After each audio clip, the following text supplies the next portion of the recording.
Maintenant, vont suivre deux panels. Et ces panels, en plus d'aborder des éléments cruciaux dans la survie du fait francophone, ils veulent aussi allumer des réflexions qui pourront justement servir d'amorce aux 6 ateliers qui vont débuter lundi. Chaque panel va durer en tout environ 1 heure. La première partie sera occupée par un échange entre les panélistes, alors que la deuxième demi-heure se fera en discussion avec vous, grâce à vos questions et commentaires recueillis sur Mentimeter, comme les amis dans Mode Solution vous l'ont expliqué. D'ailleurs, j'ai adoré l'exercice Mentimeter auquel vous venez de participer, parce que j'ai l'impression que je vous connais encore mieux maintenant que je vous parle. Là-dessus, donc, le premier panel aura un caractère à la fois historique et sociologique et portera sur l'évolution des relations entre le Québec et les francophones du Canada. Ce panel sera animé par moi-même, et Yao sera votre porte-parole et nous relaiera vos questions et commentaires. Un petit peu plus tard, le deuxième panel sera à la recherche d'inspiration pour une solidarité francophone actuelle et tournée vers l'avenir. Ce deuxième panel sera animé par Yao et je serai alors votre porte-parole.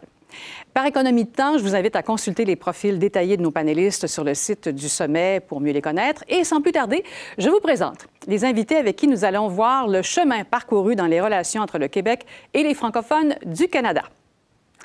Sociologue particulièrement reconnu pour ses travaux en sociologie politique et en études des identités des sociétés francophones d'Amérique, auteur de nombreuses publications. Il est professeur associé au département de sociologie de l'Université du Québec à Montréal et professeur émérite de l'Université d'Ottawa, Joseph-Yvon Thériault. Joseph-Yvon, bonjour. Elle s'intéresse à l'histoire intellectuelle et politique du Canada et du Québec contemporain, à l'histoire des femmes, aux francophonies canadiennes, aux questions constitutionnelles et aux relations canado-québécoises. Elle a collaboré à la Presse Plus avec des chroniques sur l'actualité politique. Elle est professeure agrégée d'histoire à la Faculté Saint-Jean de l'Université d'Alberta, où elle enseigne sur les francophonies canadiennes. Valérie Lapointe-Gagnon. Bonjour Valérie. Bonjour. Et originaire du Moyen-Nord ontarien, il est historien professionnel et membre associé de la CEFAN, la chaire pour le développement de la recherche sur la culture d'expression française en Amérique du Nord de l'Université Laval à Québec. Il est également l'auteur de nombreuses publications, livres, articles et essais. Serge Dupuis. Bonjour Serge. Bonjour. Oui, alors on vous a tous les trois maintenant. Alors avant d'entrer dans la discussion proprement dite, question d'annoncer vos couleurs, là. Je vais vous demander de répondre brièvement à tour de rôle, en rafale, aux 2 questions suivantes. Si vous deviez déterminer en 3 mots la francophonie des années 60, quels seraient-ils? Et 3 mots pour la francophonie d'aujourd'hui. En tout 6 mots chacun. Débutons avec Joseph-Yvon. D'accord. Merci beaucoup. Oui, 3 mots. Donc, sur la francophonie des années 60, le premier mot, c'est paroissial. L'idée que c'est un ensemble de communautés qui sont structurées autour des paroisses. Et je ne veux pas dire rural nécessairement, parce que le Canada français des années 60 était déjà urbain fortement dans plusieurs de ses contrées. Catholique, deuxièmement, hein, l'Église catholique est assez structurante pour l'ensemble de la communauté. Je dis catholique, pas uniquement dans le sens de religieux, mais dans le sens d'institutionnel aussi. Hein, les communautés étaient organisées autour des institutions, hôpitaux, services sociaux, écoles, couvents, etc., hein, qui étaient gouvernées par les catholiques. Et troisièmement, national, hein, dans le sens de la dualité nationale, dans le sens de faire société. C'est un regroupement qui ne se considère pas une minorité ethnique, mais qui se considère une minorité nationale. Voilà. Et maintenant, aujourd'hui? Les années 2000. Aujourd'hui, je dirais qu'on est une société beaucoup plus fragmentée, hein, dans le sens que le Canada français, surtout hors Québec, est un ensemble d'îlots. Il y a une individualisation des comportements, il y a une urbanisation plus forte, etc. Donc, on est plus fragmenté dans notre réalité, dans nos organisations aussi. On est plus pluraliste, pas uniquement au niveau des origines non culturelles de notre communauté, mais aussi de nos modes de vie, de notre façon d'être. Il y a une pluralité maintenant idéologique, il y a une pluralité culturelle, il y a une pluralité sociale. Et le troisième, c'est le même, c'est national. Il reste un élément qui a perduré ces changements-là. C'est toujours l'idée qu'on fait partie d'une entité commune, d'une commune société qui est qui est la nation canadienne française, historiquement, qui aujourd'hui, c'est les francophonies canadiennes, mais qu'il y a toujours une intention de faire société à l'intérieur de ça. Il y a toujours une communauté d'histoire qui est la même. Et il y a toujours une institution politique qui fait en sorte qu'on ait une des deux sociétés linguistiques du Canada. Très bien. Alors, je vous garde parce qu'on veut quand même y aller en rafale parce qu'on va vous amener à développer un petit peu plus tard dans les questions. Merci, Joseph Yvon. Maintenant, Valérie, vos 6 mots à vous, c'est quoi? Oui, bien, pour les années 60, je suis allée avec un concept en R comme rapprochement. Donc, j'ai choisi les termes réveil. Ça se passe beaucoup dans l'Ouest, les communautés des prairies. On sent avec la commission Laurando-Dunton une voix qui est donnée à cette communauté-là, puis une volonté aussi de participer au débat, de faire partie de la solution aussi de la crise canadienne, de l'unité nationale. Le mot résistance également qui est présent dans les années 60 et le mot résilience. On se remet de périodes difficiles, les crises scolaires, l'assimilation, ce sont des thématiques et il y a une résilience dans la communauté. Pour les mots pour aujourd'hui, je suis allée avec riche, avec pluriel et avec méconnu. Il y a beaucoup d'invisibilité des communautés francophones. On les connaît peu, on gagnerait à les connaître. Donc, voici mes 6 mots. Merci beaucoup. Et maintenant, Serge? Donc, on ne risque pas de se répéter. Moi, j'allais utiliser pour les années 60 le concept réseau, que le Canada français, à ce moment-là, est organisé autour d'institutions sous l'égide de l'Église, mais aussi d'institutions de la société civile qui sont interconnectées entre eux. Et que ce réseau institutionnel-là encadre les Canadiens français, les Acadiens, où qu'ils se trouvent, que c'est une très forte, sinon pas la principale institution d'encadrement qui dépasse le rôle que peut jouer l'État fédéral ou les provinces. J'ai parlé de devoir parce que on est encore une société catholique, une société qui est encadrée par l'exigence d'aider son prochain, de répondre à un code moral relativement strict qui nous pousse à faire des choses dont on n'a pas envie des fois. Je pense qu'on est là-dedans, puis qu'on peut voir dans les années 60 ici le départ de plusieurs personnes qui avaient pris des vocations religieuses. Donc, il y a une partie de cette ancienne société-là qui est en train de s'écrouler, pas nécessairement de s'écrouler, mais de se transformer. On est en mutation rapide. Et le troisième mot, c'était la fragilité.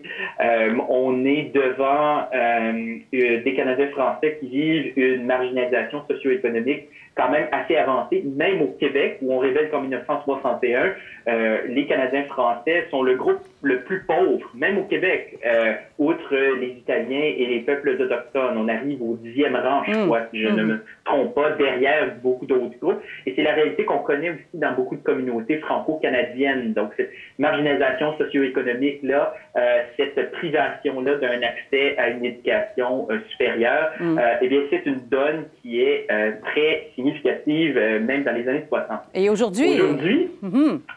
J'ai utilisé le mot institution. Donc, c'est pas très différent de réseau, mais en fait, on fonctionne avec des institutions qui sont financées par l'État, par l'État fédéral, mais aussi par les provinces, qui jouent un rôle très important. On peut penser aux écoles, on peut penser aux universités, on peut penser aux hôpitaux. Ce sont des institutions qui encadrent la vie des francophones au Québec et en sa périphérie, et des institutions de nature publique. On peut peut-être ajouter un astérix là que les universités hors Québec ont eu tendance à être beaucoup plus des institutions privées parce que leur financement n'est pas majoritairement public de nos jours. J'ai utilisé le mot diversité aussi, donc pour faire écho à ce que Valérie a dit, diversité qui est exprimée plus que jamais, diversité culturelle, diversité ethnique, diversité des genres, diversité d'origine sexuelle. Je pense qu'il y a toutes sortes d'origines, de diversité qui se retrouvent dans nos communautés, qui ont toujours existé en partie, mais qui sont plus exprimés, plus visibles, parfois au point où on n'arrive pas nécessairement à trouver des terrains communs d'entente. C'est notre défi de nos jours. Et là, j'ai ramené fragilité, mais fragilité pour d'autres raisons. Fragilité parce que le rattrapage socio-économique des francophones au Québec s'est fait. Le rattrapage socio-économique des francophones qui ont pu maintenir le français s'est fait en Acadie et puis en Ontario français, si on exclut ceux qui ont perdu la langue. si on va voir de ce côté-là, en fait, on constate qu'il y a un lien entre statut social, entre classe sociale et la rétention linguistique qui est très important. C'est un facteur parmi tant d'autres, mais ça en est un qui est important, qui est souvent occulté dans les recherches. Donc, fragilité revient à nouveau. Très bien. Merci d'avoir fait l'exercice. C'est fascinant parce qu'on a quasiment fait un résumé qu'on va pouvoir développer, entrer dans le détail.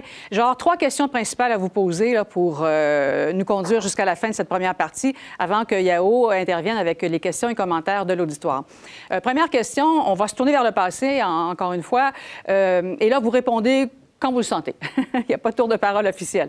Dans l'histoire des relations entre le Québec et les francophonies canadiennes, est-ce qu'il y a un élément crucial qui a été particulièrement marquant pour vous? Je peux peut-être commencer à briser la glace avec cette question-là. Je pense que ce qu'il faut retenir des événements du passé, c'est qu'il a toujours fallu travailler pour se maintenir proche, étant donné la distance géographique, étant donné les particularismes aussi régionaux qui vont se développer tôt, malgré des institutions communes. Et parmi les événements, on peut voir les déplacements sur le territoire avec les voyages de la survivance.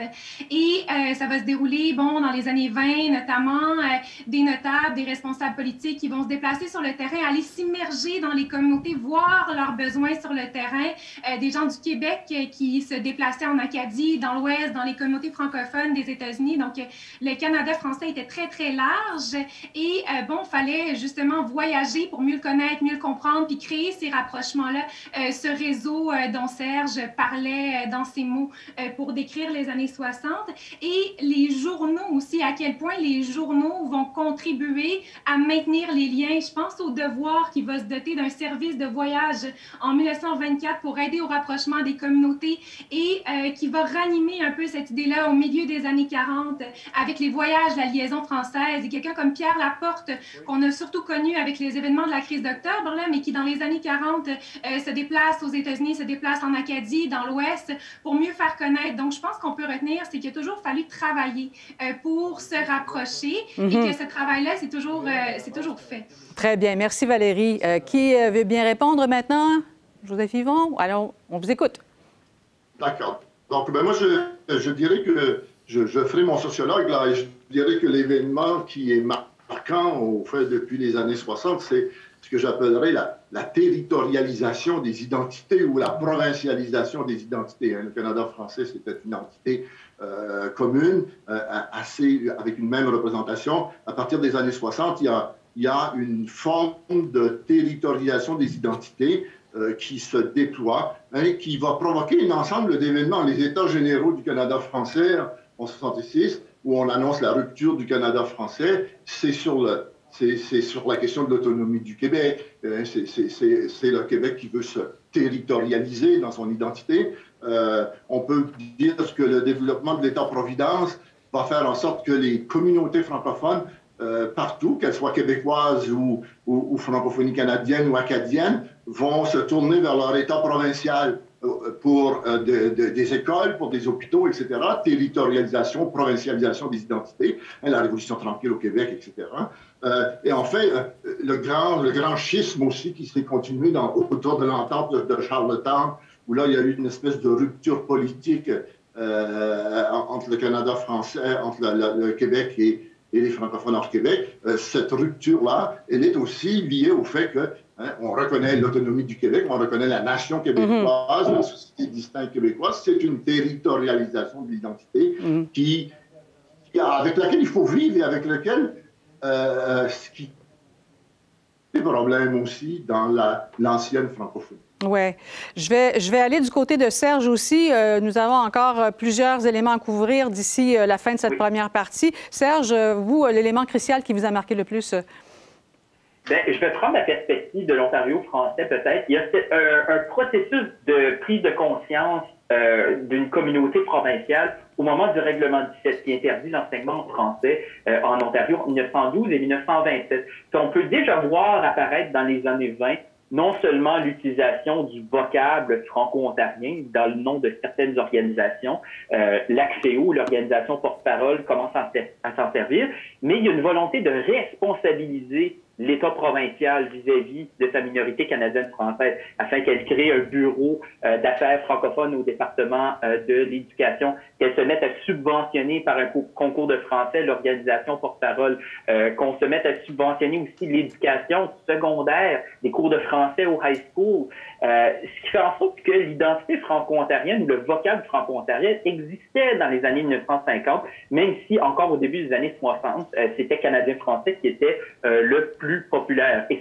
dans le cas de l'Ontario, c'est pas franco-ontarien qui gagne non plus, parce qu'à partir de 1969 et 52 ans plus tard, c'est encore le cas, c'est le vocable francophone qui est utilisé le plus souvent. C'est celui-là qui a gagné, alors que franco-ontarien est resté une identité populaire, mais pas nécessairement consensuelle.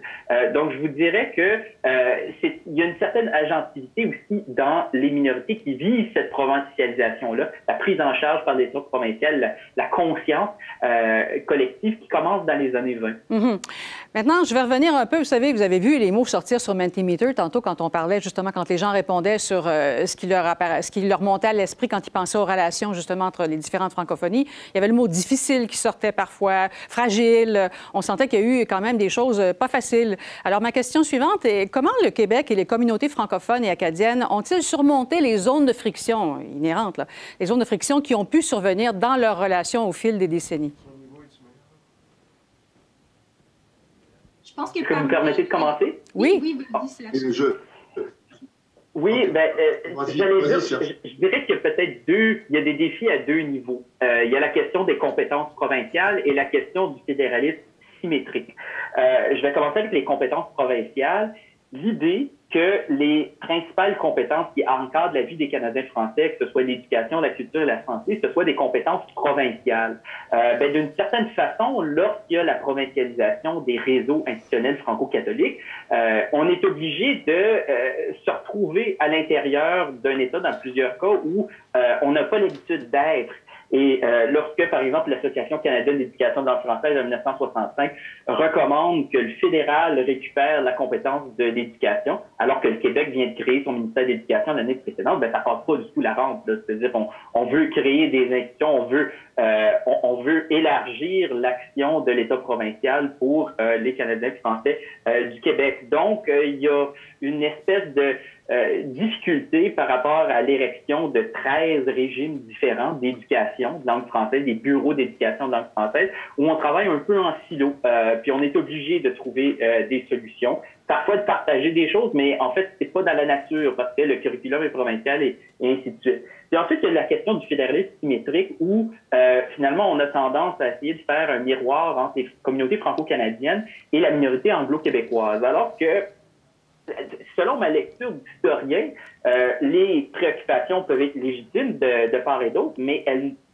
souvent se distinguent beaucoup plus qu'elles se ressemblent. Ce qui fait en sorte que lorsque le gouvernement Bourassa arrive devant la Cour suprême dans l'arrêt de Mailly en 1989, le ministre de l'Éducation québécois, Claude Ryan, arrive puis finalement prend la position des provinces anglophones en disant nous non plus on ne veut pas la gestion scolaire linguistique. Puis M. Ryan était très catholique. Il cherchait à préserver les commissions scolaires religieuses. Et ça a été très mal reçu dans les communautés franco-canadiennes. Donc, je vous dirais que ça a été deux défis structurels qui expliquent en partie les raisons pour lesquelles cette modernisation-là du réseau n'a pas mené à de plus grandes collaborations et de meilleurs liens entre les francophones. Oui, alors ça explique certaines difficultés, mais est-ce qu'il y a quand même des zones de friction auxquelles on a pu contribuer de manière positive dans l'histoire? Oui. Joseph Yvon? Moi, je dirais qu'au fait, on exagère beaucoup cette rupture, parce qu'effectivement, il y a eu rupture, mais il y a eu des grandes continuités aussi. Je le disais, il y a eu une continuité dans l'imaginaire d'appartenance à cette dualité nationale canadienne. Il y a aussi une continuité dans l'action du gouvernement du Québec envers les francophonies minoritaires. Il y a eu une série de politiques et dont la dernière est plus... Il y a eu, je pense, un malaise autour de la politique fédérale et du conflit fédéraliste, séparatiste ou autonomiste ou indépendantiste québécois, là où il y a eu surtout après 85, en 95, etc. Là, il y a eu une rupture, mais de façon générale, je dirais que ces frictions-là ont été maintenues d'une part, ce qu'on oublie très souvent, les francophones hors Québec se sont agrandis par une population québécoise qui émigre surtout vers l'Ouest, avec une partie acadienne aussi. Et aujourd'hui, on parle beaucoup d'un apport de la francophonie internationale à la francophonie minoritaire canadienne, mais c'est le Québec qui est l'apport principal de l'accroissement de la population francophone hors Québec. Là. Donc, il y a des liens familiaux, il y a un taxi Cormier qui, avant la pandémie, je ne sais pas s'il fonctionne encore, partait de Caraquette à tous les jours pour aller à Montréal. C'est dire comment il y a des liens de parenté, il y a des liens de société civile qui se sont maintenus là, et qui se maintiennent, même si l'Acadie, ce n'est pas le Canada français, là, on pourrait y revenir. Donc, la question de l'immigration, et je dirais que la grande réussite des 40 dernières années, c'est le domaine de la culture. Oui. Je pense que les milieux culturels, après s'être autonomisés dans les années 60, à partir des années 80 au moins, ont commencé à rescinder des liens, à recueillir, à participer. Les milieux, les francophones hors Québec au niveau culturel ont compris, et je pense que les Québécois culturels aussi, les Québécois du milieu culturel ont compris qu'ils faisaient partie d'un même public et qu'à un moment donné, ils doivent travailler ensemble. Les coups de cœur de la francophonie, les grandes... le Festival de la musique de Granby, de Petite-Vallée, etc., réunit des communautés francophones et des acteurs francophones. Et ça crée une union. Il y a des frictions autour de la présence de Radio-Canada, mais c'est souvent des frictions entre trop montréalais et pas assez régionaux que plus entre Québec et Oui, et ça s'entend même aussi à l'intérieur du Québec. Ça donne une idée quand même. Merci beaucoup. Et on va passer maintenant à Valérie. Qu'est-ce que vous en pensez de votre côté, vous? Bien, je pense que Serge et Joseph Yvon ont couvert vraiment une bonne partie du terrain. Là, c'est sûr que la symétrie est vraiment un problème. Puis l'asymétrie était proposée dès les années 60 dans la commission Laurando-Dunton. C'était un volet très, très fort que de dire qu'il y avait deux communautés d'accueil aussi. Une communauté francophone et que la communauté francophone, d'un bout à l'autre du pays, pouvait être une communauté d'accueil. Et je pense que ça, c'est important de le noter et c'est encore vrai aujourd'hui quand on voit les objectifs d'immigration. Donc, ça a été très présent. Et parmi les choses qui ont pu être des défis aussi, peut-être une attitude parfois de prévoir l'extinction de la francophonie, de dire, bien, on peut lire dans les sources des années 60, là, en 2000, la francophonie dans le Canada, ça va être terminé. On a encore cette attitude-là parfois, et je pense que c'est pas nécessairement sain que de prédire une date de péremption, parce que la francophonie, elle a sa vie, elle a sa culture, elle a ses institutions, elle a sa richesse, elle a sa volonté aussi de se pérenniser, de se projeter dans le futur. Donc, c'est pas nécessairement des comportements productifs qui ont...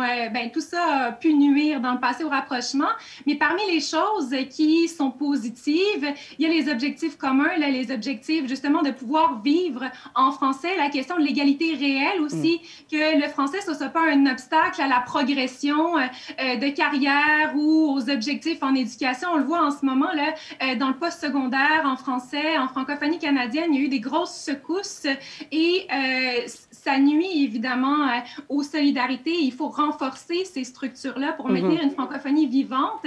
Puis de se dire qu'une francophonie vivante, ça passe par le Québec, oui, mais ça passe par l'ensemble du pays également. Ah oui. Bien là, vous m'ouvrez la porte pour la troisième question, finalement. Merci, Valérie, parce que là, on s'est tourné vers le passé, mais maintenant, tournons-nous résolument vers aujourd'hui et l'avenir. Je vous demande tous les trois, quel serait votre plus grand souhait quant à la tournure que devraient prendre les relations entre le Québec et les francophones du Canada? Autrement dit, dans 5 ou 10 ans, là, comment aimeriez-vous voir les relations évoluer? Qu'est-ce qui s'est passé là, au cours de ces 5-10 ans-là?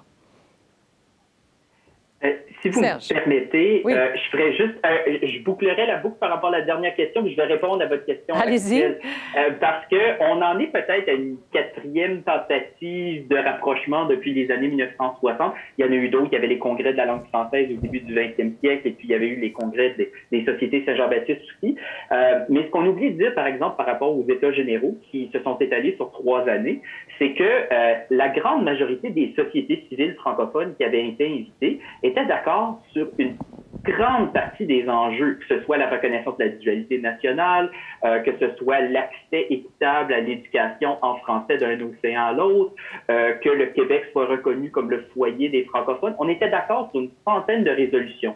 Celle qui a vraiment divisé, c'était la question de l'autodétermination. Puis on peut voir ça comme une espèce de point de rupture entre les francophonies en Québec et puis les francophones au Québec. Mais je vous dirais, lancer cette question-là dans un bar aujourd'hui au Québec parmi les francophones, je vous dirais, vous n'allez pas trouver d'unanimité non plus. D'ailleurs, Claude Ryan, qui travaillait au Devoir à ce moment-là, disait, en fait, les indépendantistes avaient un peu noyauté la participation québécoise parce que c'est pas vrai que 97% des Québécois francophones étaient pour l'indépendance en 1967. Donc, faut relativiser l'importance des états généraux, mais je pense qu'on a réussi à travailler ensemble, notamment à l'époque de la renégociation constitutionnelle avec le gouvernement Trudeau, fin des années 70, début 80, où le gouvernement Lévesque et la FFHQ, l'ancêtre de la FCFA, cherchaient à faire reconnaître la dualité nationale, que la souveraineté association, dans plusieurs aspects, était compatible aux revendications des francophonies canadiennes. Alors, et on Serge, peut voir que le rapprochement culturel a eu lieu aussi avec le Centre de francophonie d'Amérique et Radio-Canada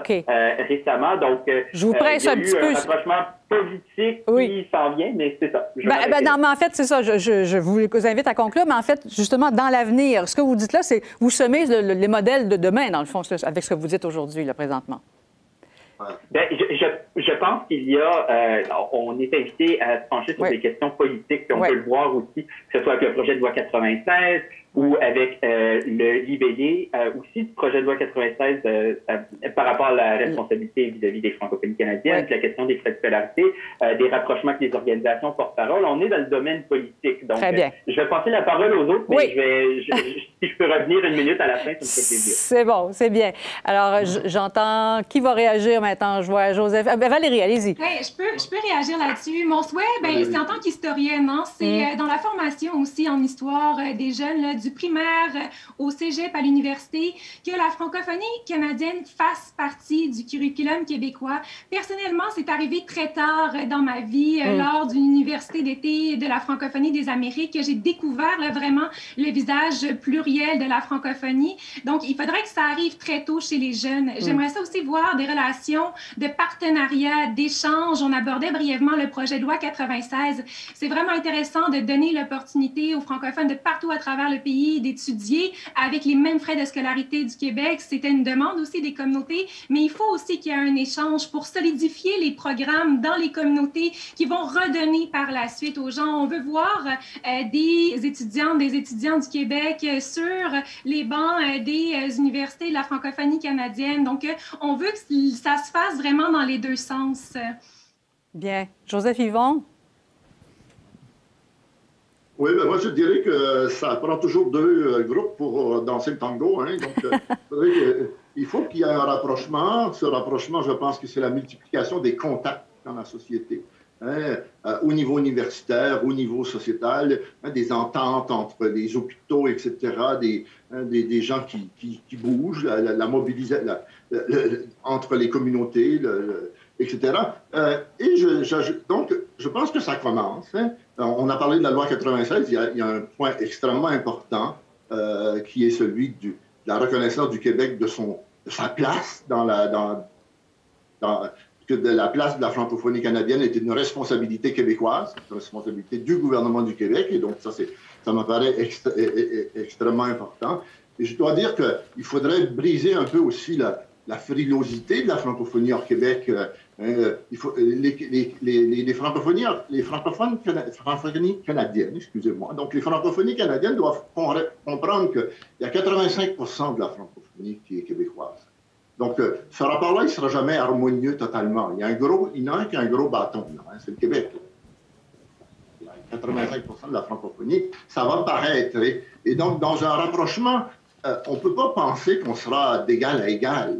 Hein. Il faudrait, je dis toujours, moi, il faut accepter quelque part que les francophonies canadiennes sont un petit peu hors Québec.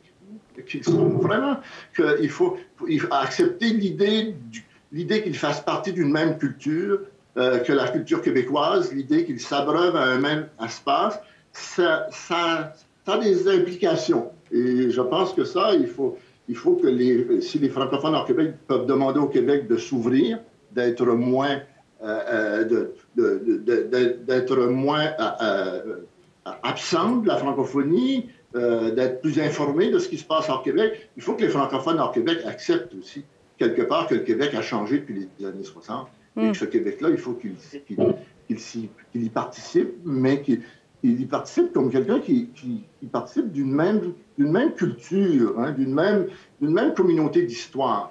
Et je pense que ça, on a perdu un peu ce sentiment-là. Ouais. J'ai l'impression qu'on va avoir, tout à l'heure, il y a Yao qui va joindre nous. J'ai l'impression qu'il y a des gens qui vont avoir des choses à ajouter pour entrer dans cette discussion-là. Il reste un petit moment, j'aimerais vous poser, parce qu'on parle...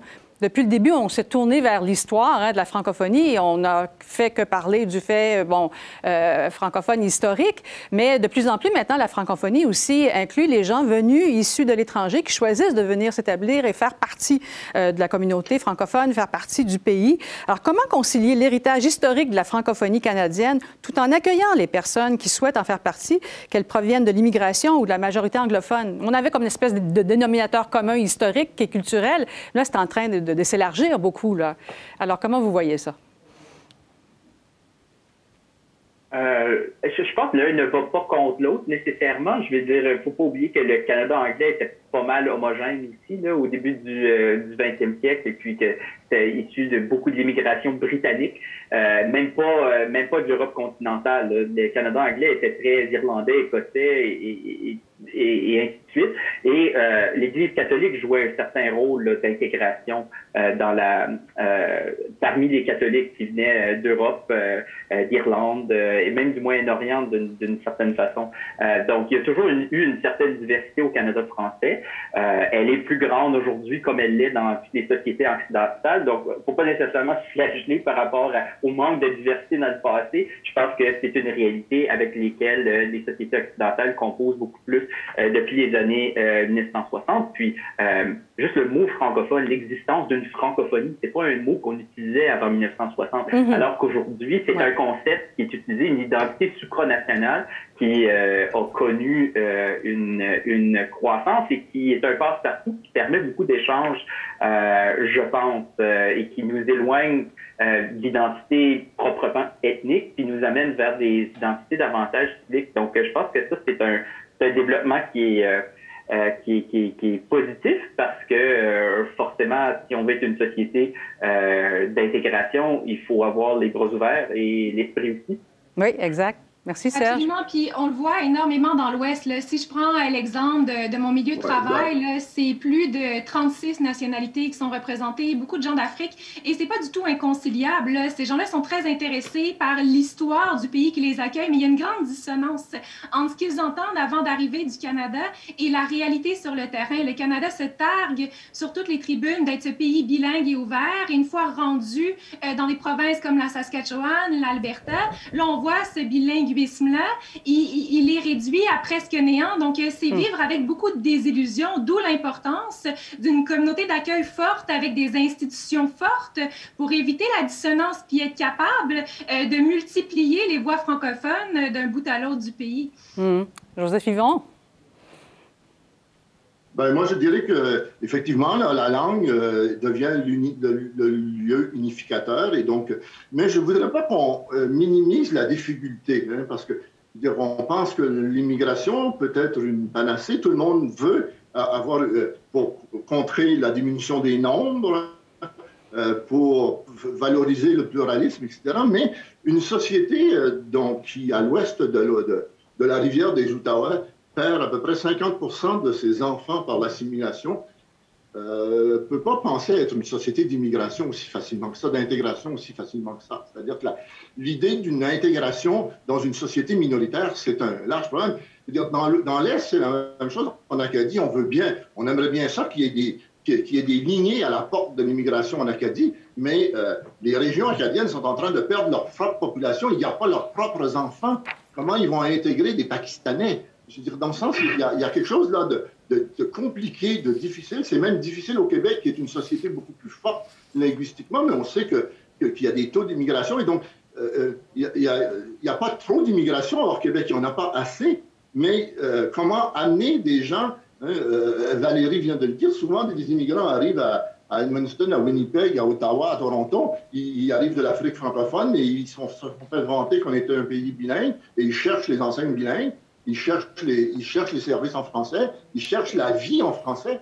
Hein, des gens que c'est déjà leur langue seconde, le français, on leur demande de vivre en français dans une société. Donc, il faut des lieux institutionnels, il faut une organisation. Donc, il y a quelque chose, c'est déjà compliqué au Québec de dire comment on intègre les minorités allophones au fait français dans une société encore plus minoritaire dans le reste du Canada. C'est une large difficulté. Je veux dire, il ne faut pas... Les gens... C'est pas qu'on n'est pas... Je ne pense pas que les gens ne sont pas accueillants. Ils ne sont pas structurellement capables de faire ça. Oui, c'est ça. On revient au défi de la francophonie canadienne, au défi politique de la francophonie canadienne. Puis le politologue Christophe Kennel a déjà dit, comment veux-tu accueillir si tu n'es pas chez toi?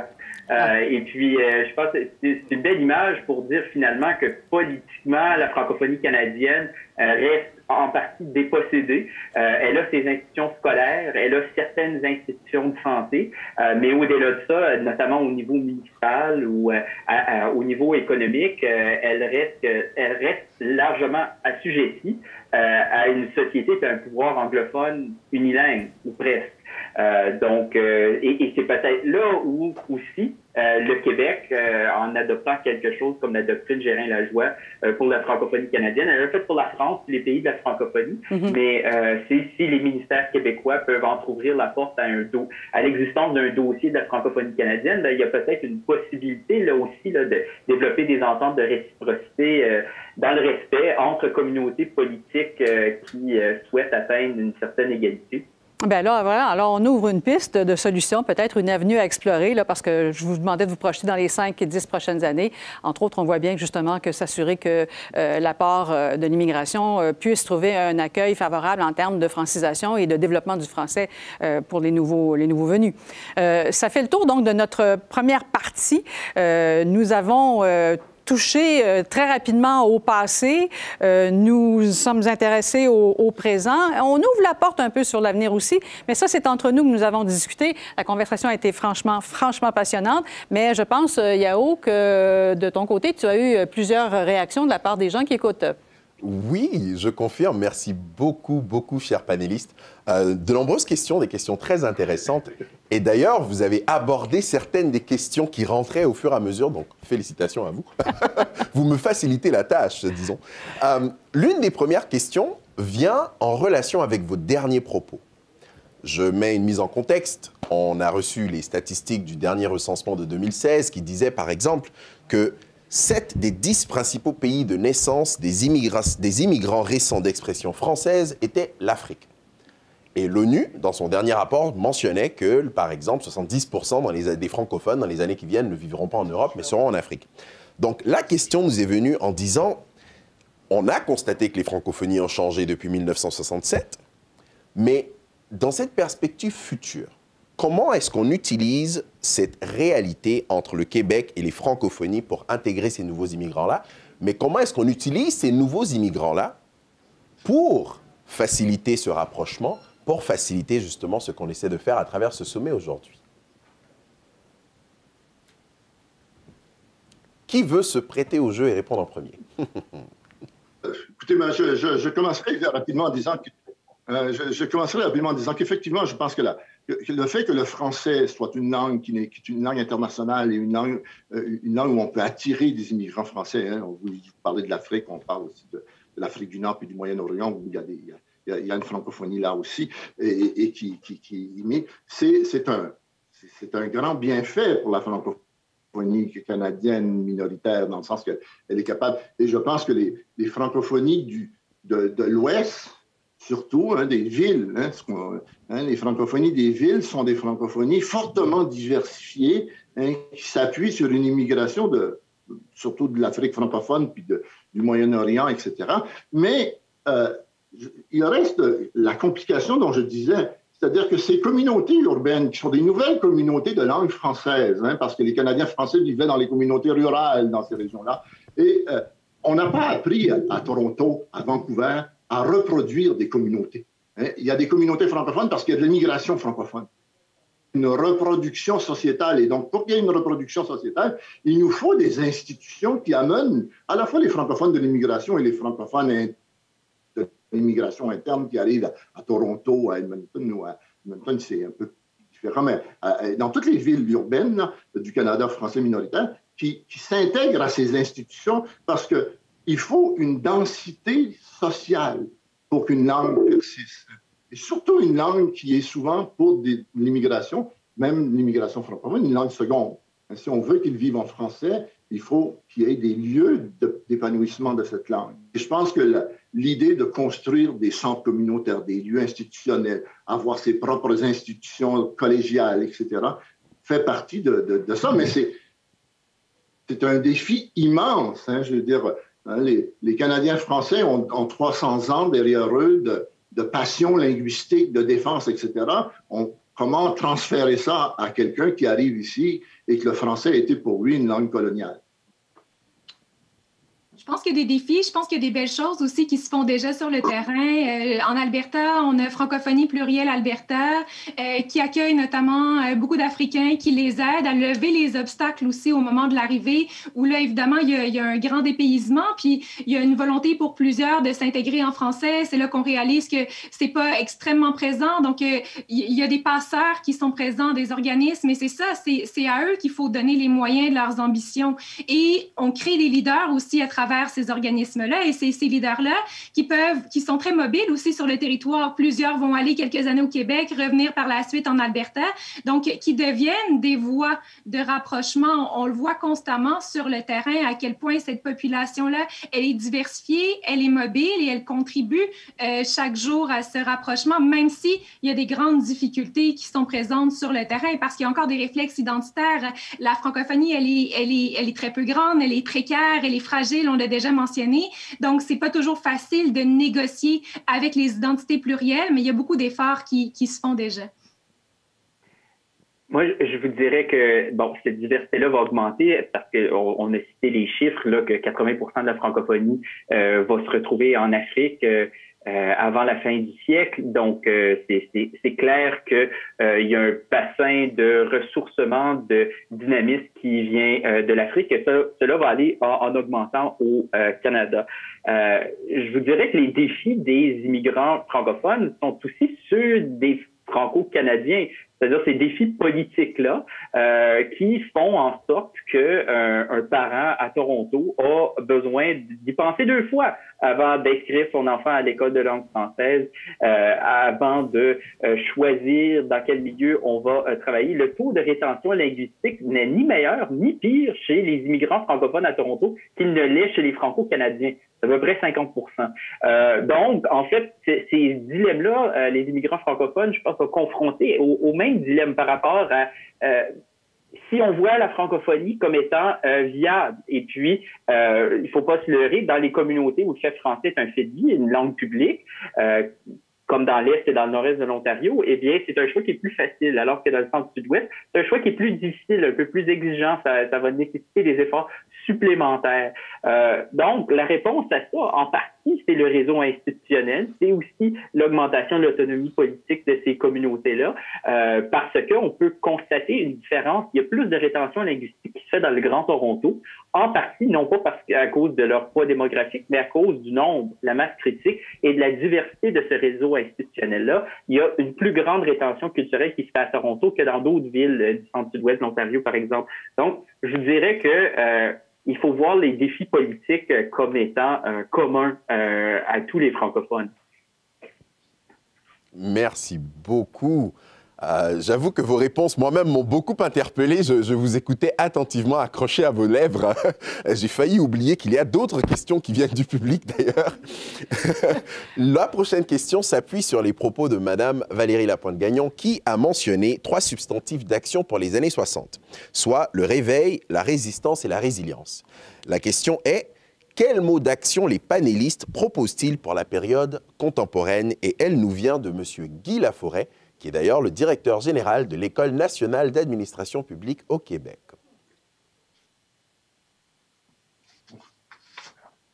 Yvon, vous m'avez l'air de... déjà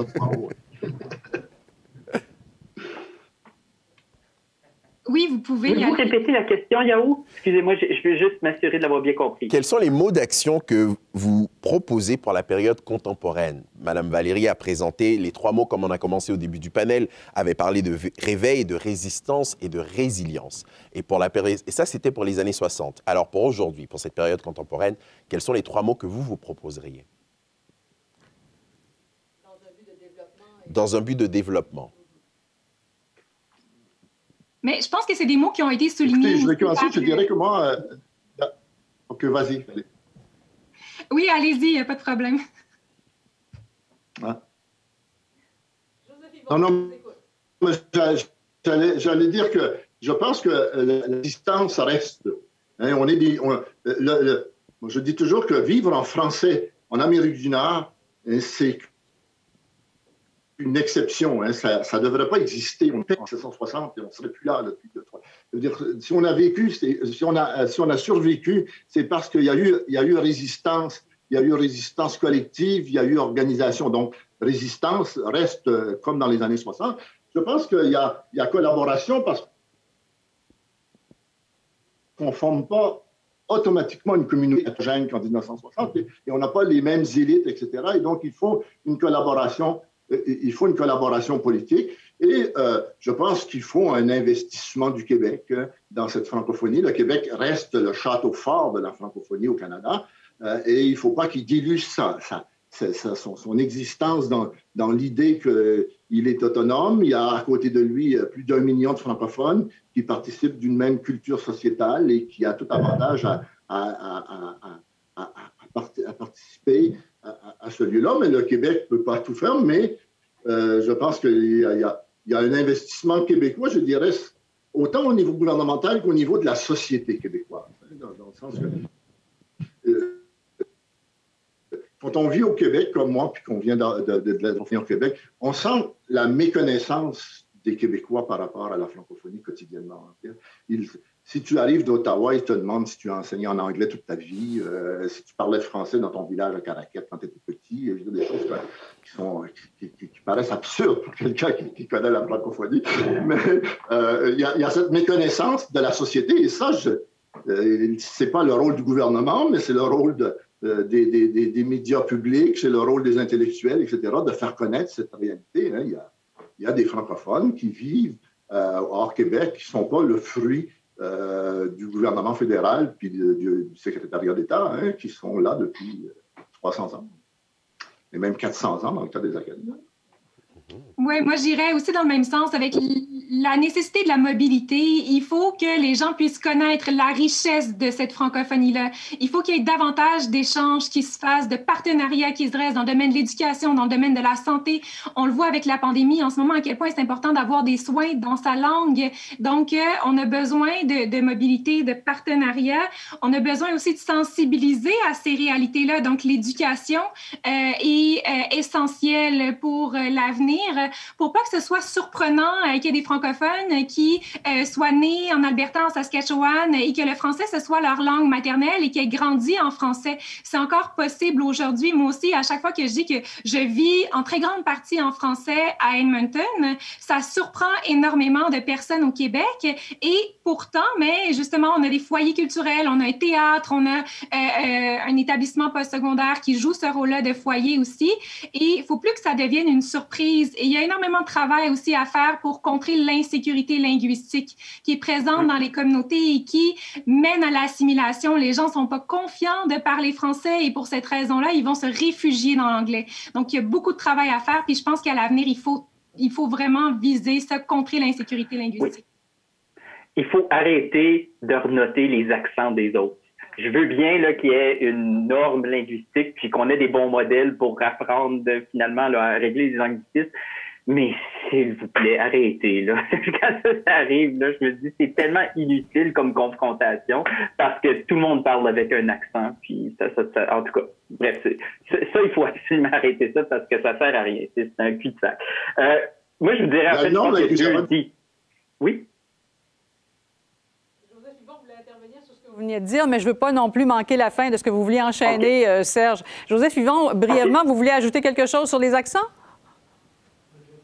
Non, mais je disais juste que effectivement qu'il y a une norme linguistique. Il y a un français normatif, mais l'accent n'est pas dans le français normatif. Ah ben voilà, c'est ça, c'est bien dit. Voilà. C'est bien dit. Oui, Serge. Oui, exactement. Puis participer de... Oui, donc, moi j'allais dire, en fait, il y a deux obstacles, je pense, qui persistent, c'est-à-dire que on ne va pas changer la Constitution probablement dans la prochaine décennie. Hein. Je mettrais ma main au feu pour dire qu'on n'ira probablement pas sur ce terrain-là. Et puis deuxièmement, les francophonies canadiennes ne sont pas des contribuables au Québec. Donc, il faut tenir en compte ces deux variables-là lorsqu'on est en train d'imaginer de nouveaux projets. C'est-à-dire que l'État fédéral a son rôle auprès des francophonies canadiennes. Les provinces ont développé leur rôle. Je pense que le Québec a commencé à développer son rôle au niveau culturel, mais ne sait pas sur quel pied danser au niveau politique. Et on l'a vu ça avec la crise, le jeudi noir en Ontario français, où on perdait des institutions. Le Québec était plein de bonne volonté, voulait offrir quelque chose, mais même l'Ontario français ne savait pas exactement quoi demander non plus.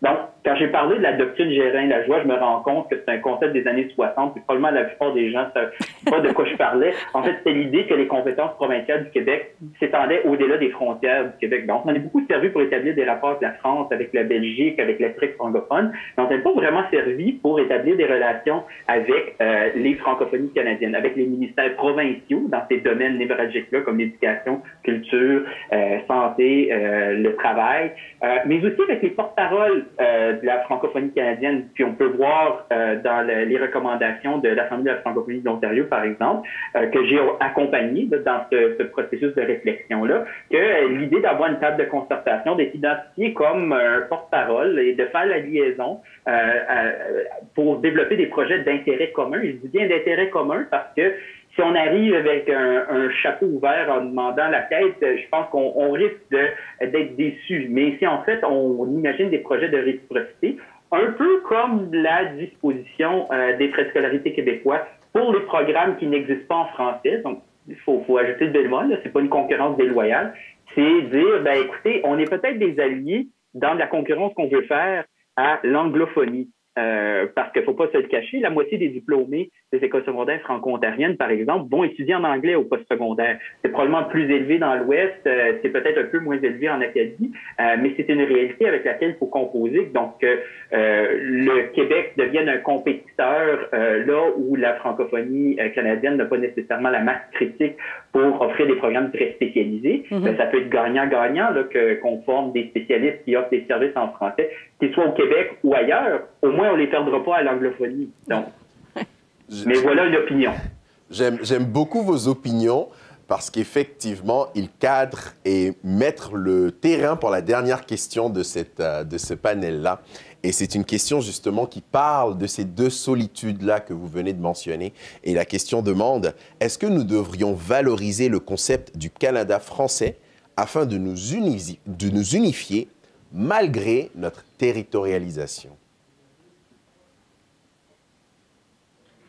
Je pense que moi, je serais personnellement assez favorable à l'idée du Canada français. Le Canada français, c'est une entité politique, hein, c'est Henri Bourassa, etc., hein, qui parlait de la dualité nationale, que le Canada était construit sur le Canada anglais, le Canada français. Je sais aujourd'hui que c'est une... Hein, il y a même un correcteur, une fois, dans mes textes, que j'utilisais Canada français, qui m'a dit que j'utilisais du vieux français. Dans le sens que c'était désuet comme expression. Voilà. Et donc, il y a quelque chose là qui rebute beaucoup de monde, surtout au Québec. Là. En Acadie, on n'a jamais été Canadien-Français, mais dans l'idée de la dualité nationale, on est Canadien-Français.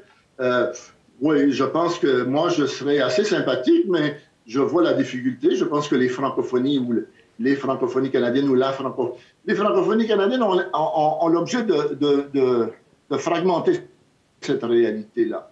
Hein, la francophonie canadienne, où il y aurait le Québec, il y a l'Acadie, il y a les francophonies minoritaires du Canada, ça me semble aller. Mais le Canada français, ça reste, disons, l'horizon, tant que le Québec fait partie de la Confédération canadienne, hein, ça reste l'horizon à partir de laquelle il y a une réalité politique qui transcende le Québec, sur le fait français, qui est reconnu par la Constitution, qui est reconnu dans la dualité linguistique canadienne, qui est reconnu dans les institutions comme Radio-Canada, l'Office national du film, etc. Donc, il y a toute une réalité là que moi, je trouve assez intéressante.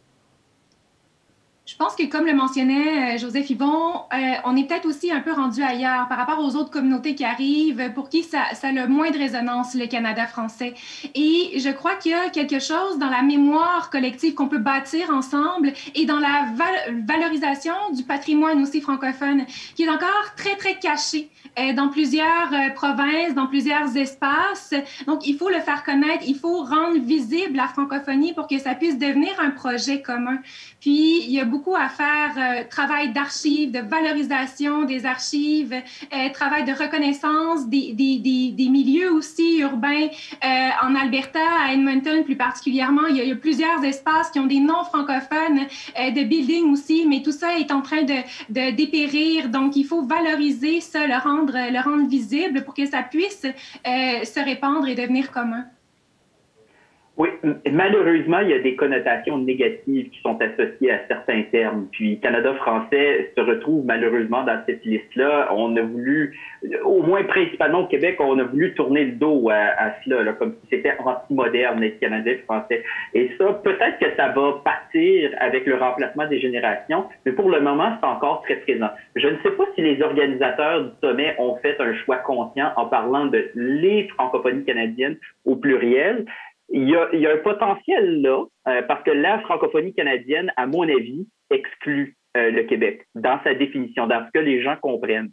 C'est peut-être dommage, mais c'est la réalité. Il y a le Québec et la francophonie canadienne. Est-ce que les francophonies canadiennes veut dire la francophonie canadienne et le Québec? On peut peut-être employer ce terme-là si ça nous permet d'englober une réalité culturelle et politique à l'intérieur des frontières. J'ajouterais juste une petite précision. Canadien français a survécu à un endroit, c'est aux États-Unis. French Canadian est encore très vivant et beaucoup plus que québécois ou québécois. Ça se dit encore très facilement et les francophones s'en servent dans des endroits comme la Floride et la Nouvelle-Angleterre. Ah ben merci, ça parle, ça. Hein? Merci beaucoup, chers panélistes. C'est la fin déjà de la période de questions. Je repasse la balle à ma collègue Diane. Merci. Merci, Yao, et merci à vous aussi qui avez participé, qui avez soumis ces questions. Merci, bien entendu, à nos trois panélistes qui, par leurs propos, ont enrichi et la réflexion et le propos. Joseph Yvon Thériault, Valérie Lapointe-Gagnon et Serge Dupuis, merci beaucoup.